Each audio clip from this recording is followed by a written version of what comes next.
Hi, I'm Ricky Williams, and I'm best known for winning the Heisman Trophy at the University of Texas. And I played in the NFL for 11 seasons. I played for the Saints, the Miami Dolphins, and the Baltimore Ravens.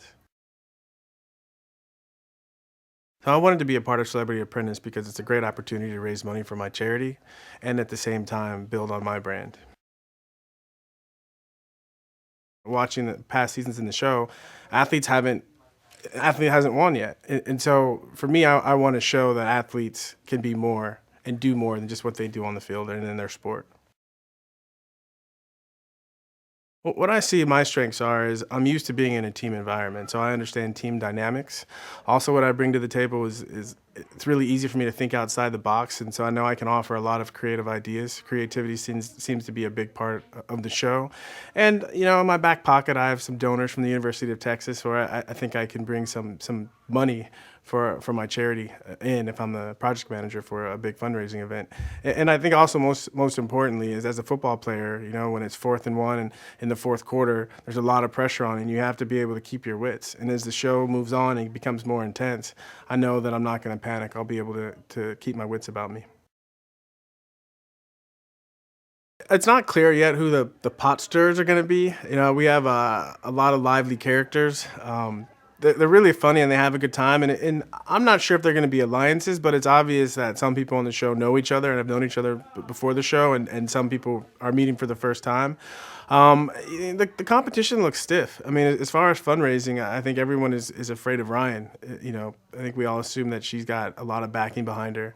And as far as intelligence and creativity, I'm most worried about Matt Eisman. I mean, he went to Princeton undergrad, Columbia for medical school, and then got into comedy. I mean, he's impressive as far as the whole package. He's impressive. I've known Eric for a while, and I believe that we are going to have an alliance. One because we know each other, two because we have a close association with the state of Texas, and three because we're both running backs, and we have a lot in common.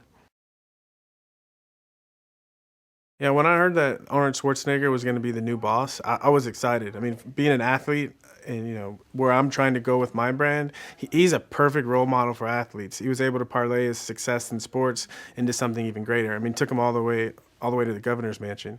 So personally, that's what I'm most excited about. But I think taking a step back, I think he's a great person for this. I think his story is amazing.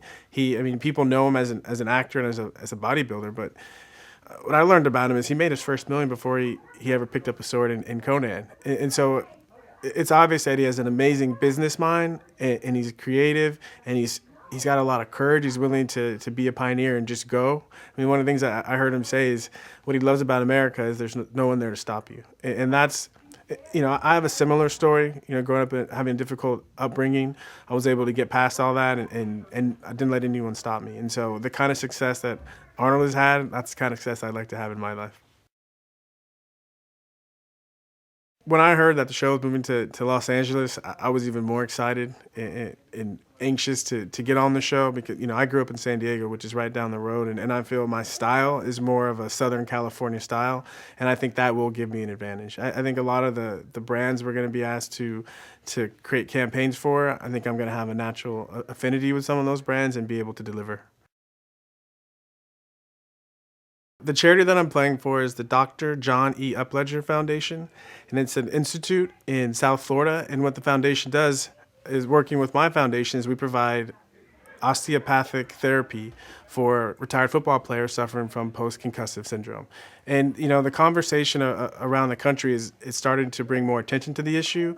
But my problem is they're talking about prevention and what they can do to stop it. But no one's talking about what you can do to help the players that have already played football and are suffering right now. And the Upledger Foundation is doing a great job offering intensives where we bring in retired football players for a week and they receive 4 to 5 hours of manual therapy for 5 straight days. I mean, and the results we've had the past two programs have been amazing. I mean, guys who didn't like to travel because they were moving so slow, they were afraid they're going to miss their connections. We now had the confidence to go. Guys that couldn't button their top button on their shirt can now button their top collar. So for me, it's all about improving the quality of life of my brothers, former football players. In groups, I tend to be more reserved and kind of sit back. And so I'm And I'm a football player, so I'm pretty confident that I'm going to be underestimated. So I'm just going to sit back and be a hard worker. And when I get my chance to lead, I'm gonna knock it out of the park. In the boardroom, I think that's one area on the show where a precedent has been set, and so I think Arnold is going to be tough. I think he's going to be fair, and he's going to be. I think he's going to be lighter. I think he's going to be funny, but I definitely think he's going to be tough. I mean, anyone who's had as much success as Arnold has had, you just get a sense that they demand a certain quality of people around him, and so if you don't deliver, he's going to be tough. I hope it is the hardest thing I've ever done. I mean, that's what I'm here for. I mean, my outlook on life is, you don't progress, you don't move forward if you sit at home doing crossword puzzles. That things that create some anxiety for you, they push you to grow, they push you to move forward. So I hope it is the hardest thing I've ever had to do, and I expect to come out of this experience a different person, a more mature, more well-rounded, and wiser. The title of the show is the Apprentice, and that's what being an apprentice is all about. It's about following, shadowing, and learning from someone who's been there before you.